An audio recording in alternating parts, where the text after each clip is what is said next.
Φίλοι μου, μετά από πολλά χρόνια επιστρέφω εδώ στη γενέτειρά μου, το σπίτι όπου γεννήθηκα και το οποίο θα σας δείξω τώρα. Αυτό είναι το σπίτι το οποίο εγώ γεννήθηκα. Καθώς βλέπετε, βρίσκεται σε ένα πολύ έρημο μέρος. Αυτή τη στιγμή δεν κατοικεί κανένας στη γύρω περιοχή. Είναι σχεδόν έρημη, περιβαλλόμενη από βουνά. Σαν μικρό παιδί, αυτή ήταν η περιοχή. Τώρα έχει αρχίσει σιγά σιγά να γίνεται ένα μεγάλο δάσος. Από εδώ, όταν έγινα ηλικίας 6 χρονών, άρχισα και περπατούσα μέσα από μονοπάτια, μέσα από τα δάση και πήγαινα στο δημοτικό σχολείο, το οποίο βρίσκεται πίσω από αυτό εδώ το βουνό. Περάσαμε πάρα πολλές κακουχίες, αλλά δεν ξέραμε κι αλλιώς και μας φαινόταν ότι αυτή είναι η μόνη ζωή που υπάρχει σε αυτόν τον πλανήτη. Και όταν δεν ξέρεις καλύτερα, δεν σε πειράζει και πολύ. Η κακουχία ήταν κάτι καθημερινό. Κρύο, το σπίτι αυτό δεν κατοικιόταν. Όλο το πιο πολύ ήταν γεμάτο ζώα. Και καθώς βλέπετε κάτω από το σπίτι υπάρχει μια μάντρα την οποία σπέρναμε, κρυθάρι, σιτάρι και άλλα για να τρώνε τα ζώα. Ο παππούς μου είχε κάπου 50-60 πρόβατα, 2 μουλάρια, περίπου 200 γίδια, τα οποία απαιτούσαν πάρα πολύ δουλειά, διότι καθώς βλέπετε πάνω από το σπίτι αυτά εδώ ήταν κάποτε αγροκτήματα τα οποία τα σπέρναμε, σιτάρι και άλλα δημητριακά. Τώρα τα έχουν φυτέψει όλα ελιές. Σε όλη αυτή την περιοχή που βλέπετε αυτό το πράσινο είναι γεμάτο ελιές. Πολλές φορές για να σπείρουμε ή να οργώσουν ένα κομματάκι χωράφι πηγαίνανε πολύ μακριά. Περπατούσανε, αφού φορτώναν τα 2 μουλάρια με το αλέτρι και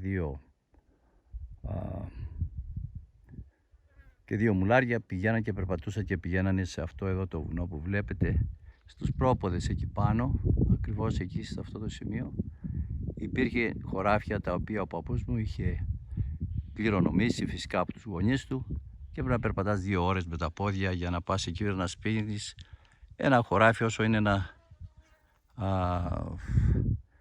μια κρεβατοκάμαρη ή ένα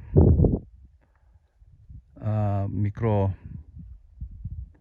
ή ένα μεγάλο δωμάτιο ενός σπιτιού. Και επειδή το άρωτρο δεν μπορούσε να πάει στις γωνίες, μαζί με την αποστολή, τα 2 μουλάρια, αυτόν που θα όργωνε το χωράφι και τους άλλους, πηγαίναν και 1 ή 2 γυναίκες με ξινιάρια να σκάβουν τις γωνίες για να βγάλουν μόνο και μόνο λίγα στάχια για σιτάρι για να φάνε.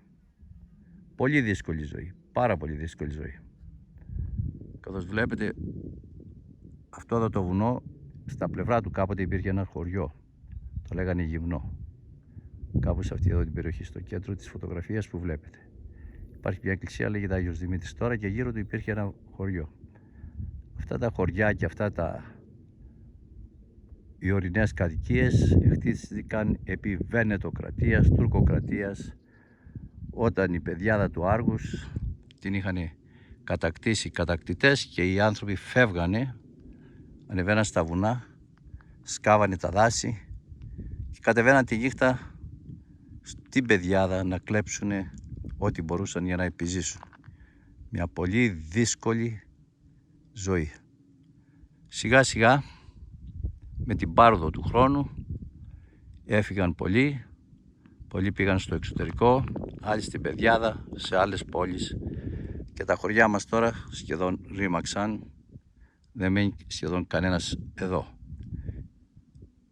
Σε αυτά τα χωριά τα ορεινά εδώ της περιοχής μένουν ελάχιστοι, πολύ λίγοι.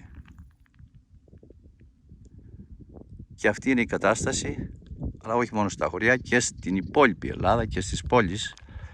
Η γραφειοκρατία, η οποία οριάζει, και πολλά άλλα κακά που έχουμε εδώ στην Ελλάδα, δεν έχουμε καταφέρει να αναπτυχθούμε και να κρατήσουμε τους νέους και να δημιουργηθεί μια βιώσιμη ζωή. Και έτσι πολλοί φεύγουν.